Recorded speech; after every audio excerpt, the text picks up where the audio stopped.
तो जी आपके लिए आज ब्रेकिंग न्यूज़ है, बहुत ज़बरदस्त, बड़ी ही खुश आइंद। हम कहते हैं जी ये आपको बहुत बुरी खबर सुना रहे हैं, आज बड़ी अच्छी खबर सुना रहे हैं।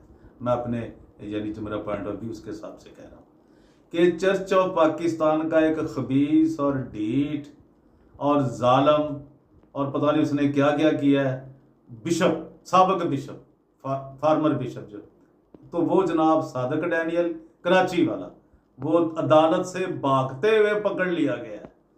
अब दो खबरें हैं इसमें, एक वो कमरे में पकड़ा गया, वो अपने ब्यूटी पार्लर में। अब मैं आपको उसके पे तो एक पूरा वीलॉग बनाऊंगा ना, तो लेकिन जो दूसरी खबर आएगी उसका जो साथी था जफर इकबाल, वो भागने में कामयाब हो गया। लेकिन देखिए क्या वो क्या होता है। लेकिन ये हम आपको खबर ब्रेक कर रहे हैं कि बिशप सादिक डैनियल कराची वाला, चर्च ऑफ पाकिस्तान का साबिक बिशप, आज मौरखा 18 फरवरी को